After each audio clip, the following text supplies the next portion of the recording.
Hey everyone, जैसा कि previous lecture में हमने वेरिएशन से रिलेटेड कुछ क्वेश्चंस को डिस्कस किया था। आज के लेक्चर में हम टाइप्स ऑफ वेरिएशन को डिस्कस करेंगे। वेरिएशन की मेन टू टाइप्स होती है, number 1 direct variation and second inverse variation. आज के लेक्चर में हम डायरेक्ट वेरिएशन को डिस्कस करेंगे और उससे रिलेटेड कुछ एग्जाम्पल्स को सॉल्व करेंगे। तो सबसे पहले हम डेफिनेशन को देखते हैं। डायरेक्ट वेरिएशन की डेफिनेशन हमारे पास है, if two quantities are related in such a way that increase or decrease in one quantity causes increase or decrease in the other quantity. Mean कि दो क्वांटिटीज इस तरह रिलेट हो रही हो कि अगर एक इंक्रीज हो रही है तो दूसरी भी इंक्रीज होगी, ठीक है, और अगर एक डिक्रीज हो रही है तो दूसरी भी डिक्रीज होगी। इसको हम एग्जांपल से डिस्कस कर लेते हैं। यहाँ पे मैंने दो क्वांटिटीज राइट की हैं, ठीक है। फर्स्ट क्वांटिटी जो है हमारे पास वेट की फॉर्म में है, ठीक है, और सेकंड जो है वो कॉस्ट है। लेट्स सपोज मैं कहूँ 1 किलोग्राम ऑफ शुगर जो है उसकी कॉस्ट हमारे पास 100 रुपीज़ है, ठीक है। यहाँ पे हमारे पास 1 किलोग्राम है ना, इसको अगर मैं इंक्रीज करके 2 किलोग्राम राइट कर दूँ तो ये जो कॉस्ट है ये भी इंक्रीज हो जाएगी, ये 100 से 200 हो जाएगी। इसी तरह अगर 2 किलोग्राम को मैं 3 किलोग्राम कर दूँ तो कॉस्ट जो है हमारे पास 300 रुपीज़ हो जाएगी। यहाँ पे अब हमारे पास दो क्वान्टिटीज इस तरह रिलेट हैं कि अगर एक इंक्रीज हो रही है तो दूसरी वैल्यू भी इंक्रीज हो रही है, ठीक है। इसी तरह अगर एक डिक्रीज होगी तो दूसरी भी डिक्रीज होगी। अगर हम 1 से 3 की तरफ आए, मीन वैल्यू इंक्रीज हो रही है तो उसकी कॉस्ट भी इंक्रीज हो रही है, ठीक है। इसी तरह अगर 3 से 1 की तरफ जाऊं, पहले हमारे पास लेट्स सपोज 3 kg थी, उसको हम 1 में कन्वर्ट कर रहे हैं। 1 kg की जो कॉस्ट है वो 100 रुपीज़ है। मीन हम यहाँ पे कह सकते हैं कि अगर एक वैल्यू इंक्रीज हो रही है तो दूसरी भी इंक्रीज हो रही है, और अगर एक वैल्यू डिक्रीज हो रही है तो सेकेंड वैल्यू भी डिक्रीज हो रही है। ये हमारे पास है डायरेक्ट वेरिएशन। आई होप ये क्लियर हो गया होगा। डायरेक्ट वेरिएशन को हम लेट्स सपोज हम कहेंगे y जो है वो डायरेक्टली प्रोपोर्शनल टू x है, तो हम इस फॉर्म में से राइट करते हैं। ये प्रोपोर्शनलिटी का साइन है। अगर हम इस प्रोपोर्शनलिटी के साइन को ख़त्म करें तो हमारे पास आ जाएगा y इक्वल kx। यहाँ पे k जो है वो प्रोपोर्शनलिटी कॉन्स्टेंट कहलाता है। k जो है वो नॉट इक्वल टू 0 होना चाहिए, ठीक है। ये 0 वैल्यू नहीं होती, उसके अलावा कुछ भी हो सकती है। डायरेक्ट वेरिएशन की सेकेंड एग्जाम्पल हम देखते हैं। Faster the speed of car longer the distance it cover. Mean कि लेट्स सपोज हम किसी कार पे जा रहे हैं तो अगर हम उसकी स्पीड बढ़ा देंगे तो जाहिर सी बात है हम डिस्टेंस जो है वो ज़्यादा कवर करेंगे। लेट्स सपोज हमारे पास ये कोई कार है, ठीक है, और हमने इस पोजीशन पे पहुंचना है। अगर तो मैं स्पीड से कार को लेके जाऊंगी, डिस्टेंस जो है वो ज़्यादा कवर होगा और हम जल्दी पहुंच जाएंगे, ठीक है। अगर हम आहिस्ता आहिस्ता जाएंगे तो डिस्टेंस जो है वो कम कवर होगा और हम यहाँ पे लेट पहुँचेंगे। तो ये भी हमारे पास जो है वो डायरेक्ट वेरिएशन की एक एग्जांपल है। उसके बाद हमारे पास एग्जांपल है, the smaller the radius of the circle smaller the circumferences. Let's suppose यहाँ पे मैं दो सर्कल ड्रॉ करती हूँ, ठीक है। फर्स्ट सर्कल हमारे पास ये है और सेकेंड सर्कल जो है वो ये वाला है। अब रेडियस के बारे में तो आपको पता होगा, सेंटर से सर्कल की किसी भी पॉइंट पे जब हम एक लाइन ड्रॉ करते हैं तो ये रेडियस होता है। इसे हम स्मॉल आर से रिप्रेजेंट करते हैं और इसको कैपिटल आर से, ठीक है। एग्जांपल में हमारे पास है कि अगर रेडियस छोटा होगा तो सर्कमफेरेंस भी छोटा होगा, अगर रेडियस ज़्यादा होगा तो सर्कमफेरेंस भी ज़्यादा होगा, ठीक है। तो ये भी हमारे पास एक डायरेक्ट वेरिएशन की एग्जाम्पल है। इसको हम सिंपल अल्फाज में अगर समझें, अगर तो रेडियस कम होगा तो जाहिर सी बात है सर्कल छोटा बनना है, ये जो बाउंड्री है इसकी कम हो जाएगी, और अगर रेडियस ज़्यादा होगा ये बाउंड्री जो है वो इसकी इंक्रीज हो जाएगी, ठीक है, और सर्कल हमारे पास बड़ा बनेगा। आई होप ये तमाम कॉन्सेप्ट्स क्लियर हो गए होंगे कि डायरेक्ट वेरिएशन क्या होता है, ठीक है। ये तमाम एग्जांपल्स हमने डेली लाइफ से डिस्कस की हैं। अब हम मैथमेटिकल एग्जांपल्स को डिस्कस करते हैं और उनका सोल्यूशन फाइंड करते हैं।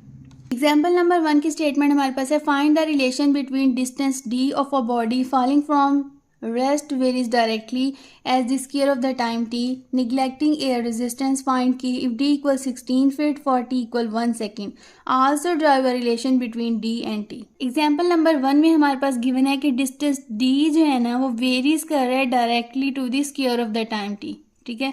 तो इस स्टेटमेंट को अगर हम मैथमेटिकल फॉर्म में राइट करें तो हमारे पास आ जाएगा d directly proportional to T square, ठीक है। यहाँ पे वेरीज डायरेक्टली लिखा हुआ है तो ये दोनों वैल्यूज एक दूसरे के आमने सामने आएंगी। Varies directly to the square of the time, ठीक है। स्क्वायर ऑफ टाइम है तो हम टी स्क्वायर राइट कर देंगे, तो हमारे पास आ जाएगा d directly proportional to T square. उसके बाद हमारे पास है निगलेक्टिंग एयर रेजिस्टेंस, मीन कि एयर रेजिस्टेंस को हमने निगलेक्ट करना है। उसके बाद हमारे पास है फाइंड के की वैल्यू हमने फाइंड करनी है if d equal 16 feet for t equal 1 second. ये दोनों वैल्यूज़ को यूज़ करके आपने k की वैल्यू फाइंड करनी है। और सेकेंड हमारे पास गिवन है also drive a relation between d and t। D and T के बिटवीन हमने रिलेशन फाइंड करना है। अब ये तमाम स्टेटमेंट्स जो हैं हम नोटबुक पे राइट करते हैं, फिर उसको हम सॉल्व करेंगे। एग्जाम्पल नंबर 1 का कंप्लीट डाटा मैंने यहाँ पे राइट कर लिया है, जो भी हम डिस्कस करके हटे हैं। D directly proportional to T square, इसे हम इक्वेशन नंबर 1 का नेम देंगे। फर्स्ट पार्ट हमने सॉल्व करना है जिसमें हमने के फाइंड करना है एंड डी एंड टी की वैल्यू गिवन है। सेकंड में हमने रिलेशन फाइंड करना है बिटवीन डी एंड टी। सबसे पहले हम इक्वेशन नंबर 1 को रीअरेंज कर लेंगे, तो हमारे पास आएगा बाय इक्वेशन 1 डी इक्वल के टी स्क्वायर। हमने सिंपल इस साइन ऑफ प्रोपोर्शनैलिटी को इक्वालिटी में चेंज कर दिया है। इस प्रोपोर्शनैलिटी के साइन को जब हम ख़त्म करेंगे तो हमारे पास आ जाएगा डी इक्वल के टी स्क्वायर। यहाँ पे के जो है वो प्रोपोर्शनैलिटी कांस्टेंट है, ठीक है, के नॉट इक्वल टू 0 होना चाहिए। अब इस इक्वेशन को यूज़ करेंगे, ये हमारे पास है सेकेंड इक्वेशन, ठीक है। इस इक्वेशन को यूज़ करके हम के की वैल्यू फाइंड करेंगे। अब यहाँ पे हमने के की वैल्यू फाइंड करनी है, तो इस इक्वेशन को हम फ्लिप कर देंगे, तो हमारे पास आ जाएगा के T square equal D.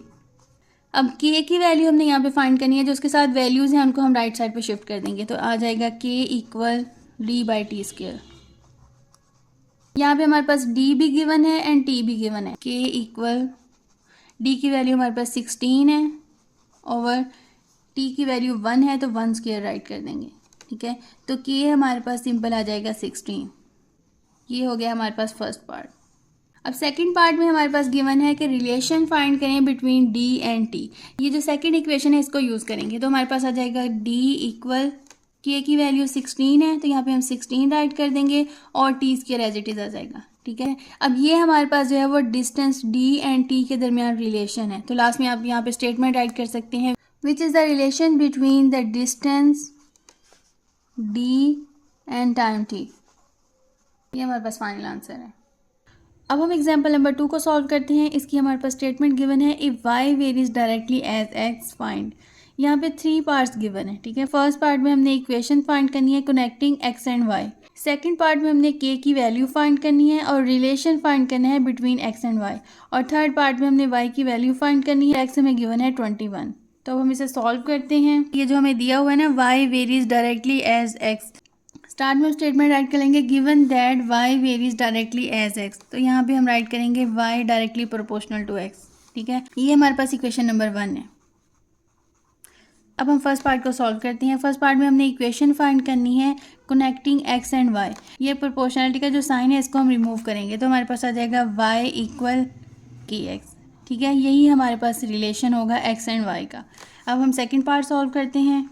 Second part में हमें के की वैल्यू फाइंड करनी है, ठीक है। तो ये जो हमारे पास गिवन है ना, इसको हम इक्वेशन नंबर 2 का नेम दे देंगे। इसको अब हम यूज़ करेंगे, तो यहाँ पे हम राइट करेंगे बाय 2, हमारे पास आ जाएगा के एक्स इक्वल वाई। हमने इस इक्वेशन को फ्लिप करके राइट कर दिया, ठीक है। के एक्स को हमने लेफ्ट साइड पे शिफ्ट कर दिया और वाई को राइट साइड पे। इससे क्वेश्चन पे कोई इफेक्ट नहीं होता। तो अब हमने के की वैल्यू फाइंड करनी है, तो हमारे पास आ जाएगा K equal Y over X. X and Y की वैल्यूज हमारे पास गिवन है, ठीक है। ये वैल्यूज हम यहाँ पुट कर देंगे। वाई हमारे पास 6 के इक्वल है, तो हम यहाँ पे 6 राइट कर देंगे।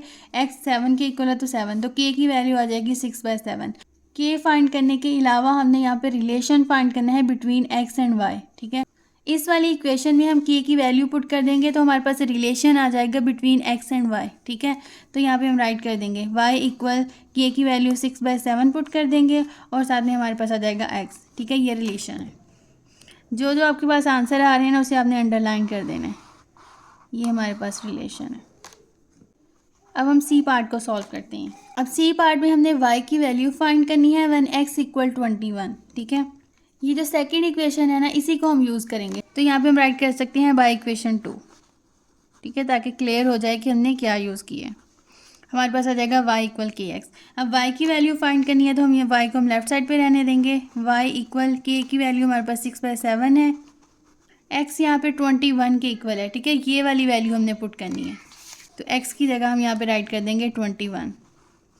अब यहाँ पे हम इसकी कटिंग कर देंगे। 7 3 = 21, 6 को 3 से मल्टीप्लाई करेंगे तो y की वैल्यू हमारे पास 18 आ जाएगी, ठीक है।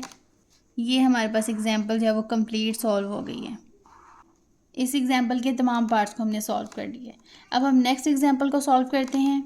एग्जाम्पल नंबर 3 की स्टेटमेंट हमारे पास है, given that A varies directly as a square of R and A equal 1782/7 centimetre square where r equal 9 centimetre. If r equal 14 centimetre then find a। ठीक है, क्वेश्चन की स्टेटमेंट में हमारे पास गिवन है कि a जो है वो वेरीज कर रहा है directly to the square of r। ठीक है, उसके बाद हमें a एंड r की वैल्यूज़ गिवन है। a और r की वैल्यूज़ को यूज़ करके हमने k फाइंड करना है। और उसके बाद हमारे पास गिवन है इफ़ r इक्वल 14 सेंटीमीटर, ये जो r की वैल्यू गिवन है और k जो हमने फाइंड करना है, उन दोनों को यूज़ करके हमने a फाइंड करना है। ठीक है, अब हम इसका सोल्यूशन फाइंड करते हैं। तो अब हम यहाँ पे स्टेटमेंट राइट करेंगे सिंस राइट करके ना आपने ये पूरी स्टेटमेंट राइट कर देनी है। a varies directly as the square of r। a varies directly as square of r। Therefore, ठीक है, ये साइन हम लगाएंगे तो इसका मतलब है देयरफॉर। तो यहाँ पे हमारे पास आ जाएगा a directly proportional to square of r है, तो यहाँ पे हम r स्क्वायर राइट कर देंगे। अब हम इस साइन को रिमूव करेंगे तो हमारे पास आ जाएगा a equal k r square.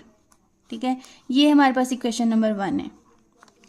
अब इस इक्वेशन को यूज़ करके हमने k की वैल्यू फाइंड करनी है। ठीक है, यहाँ पे हमारे पास a एंड r की वैल्यूज़ गिवन है, इसको हमने यूज़ करना है। पहले हम इस इक्वेशन को फ्लिप कर देंगे तो हमारे पास आ जाएगा k r square equal a। k find करना है तो हमारे पास आ जाएगा a ओवर r स्क्वायर। a एंड r की वैल्यूज़ हमें गिवन है। ठीक है, a की ये वैल्यू है एंड r की ये वाली वैल्यू है। इन दोनों वैल्यूज़ को हमने यहाँ पे पुट करना है।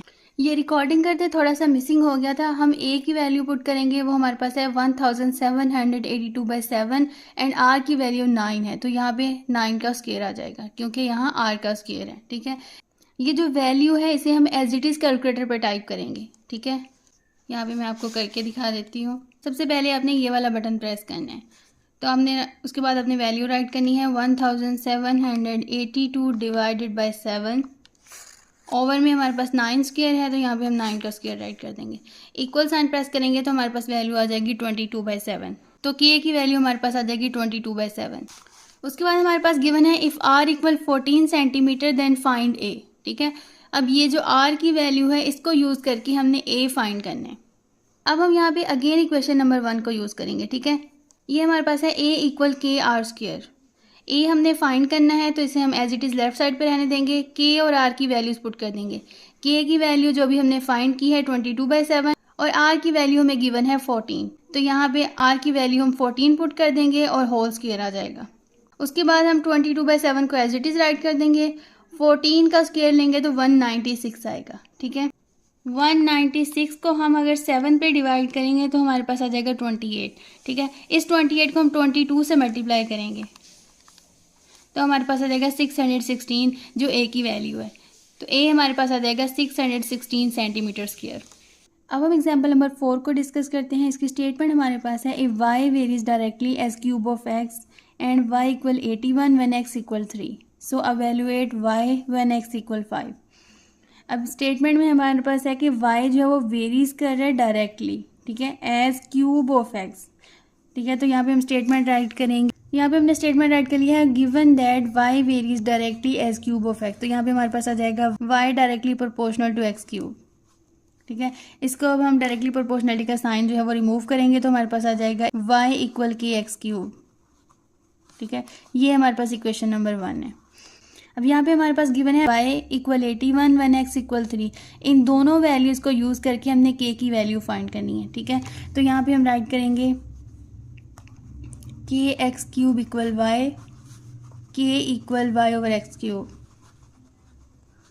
अब यहाँ पे हमने y और x की वैल्यूज़ पुट करनी है। y हमें 81 गिवन है और x की वैल्यू 3 है, तो यहाँ पे हम राइट करेंगे k इक्वल y की वैल्यू 81 है, तो यहाँ पे 81 ओवर x की वैल्यू 3 है, तो 3 का क्यूब आ जाएगा। ठीक है, तो यहाँ पे हमारे पास आ जाएगा 81/3 का क्यूब हमारे पास होता है 27 के इक्वल। ठीक है, अब 81 को 27 पे डिवाइड करते हैं। 81 को हम डिवाइड करेंगे 27 पे तो हमारे पास आंसर आ जाएगा 3। k की वैल्यू हमारे पास 3 आ गई है। ठीक है, जो फर्स्ट में वैल्यूज़ होती हैं उन दोनों को यूज़ करके आपने k की वैल्यू फाइंड करनी है। ठीक है, उसके बाद हमारे पास गिवन है अवेल्यूएट y व्हेन x इक्वल 5। अब ये जो y की वैल्यू हमने फाइंड करनी है, इसमें हम x की वैल्यू पुट करेंगे और उस k की वैल्यू पुट करेंगे जो इन दोनों को यूज़ करके हमने फाइंड की है। तो अब हमने यहाँ पे y फाइंड करना है, ठीक है, और x हमें 5 के इक्वल गिवन है और कि ये इक्वल है 3 के। इस तरह आप वैल्यूज़ राइट कर लें तो आपको सब्स्टिट्यूशन करने में आसानी होगी, ठीक है। तो यहाँ पे हम इक्वेशन नंबर 1 को यूज़ करेंगे। तो यहाँ पे हम स्टेटमेंट राइट करेंगे बाय इक्वेशन 1। इक्वेशन 1 हमारे पास है y इक्वल के एक्स क्यूब। अब y हमने फाइंड करना है तो इसे लेफ्ट साइड पे रहने देंगे कि a की वैल्यू हम पुट करेंगे जो कि 3 के इक्वल है। x की वैल्यू 5 है तो 5 का क्यूब आ जाएगा। 3 एज इट इज़ ऐड कर देंगे। 5 का क्यूब हमारे पास होता है 125 के इक्वल। 125 को मल्टीप्लाई करेंगे 3 से तो हमारे पास वैल्यू हो जाएगी 375। ये तो y की वैल्यू हमारे पास आ जाएगी 375। यही हमने फाइंड करनी थी, ये हमारे पास फाइनल आंसर है। आज के लेक्चर में हमने डायरेक्ट वेरिएशन की डेफिनेशन और उससे रिलेटेड कुछ एग्जांपल्स को डिस्कस किया है। इंशाल्लाह नेक्स्ट लेक्चर में हम इन्वर्स वेरिएशन को डिस्कस करेंगे। अगर आप मैथ्स से रिलेटेड मजीद वीडियोस को देखना चाहते हैं तो मेरे चैनल को लाइक करें, सब्सक्राइब करें और शेयर करें। इंशाल्लाह मिलते हैं नेक्स्ट वीडियो में, तब तक के लिए अल्लाह हाफिज़।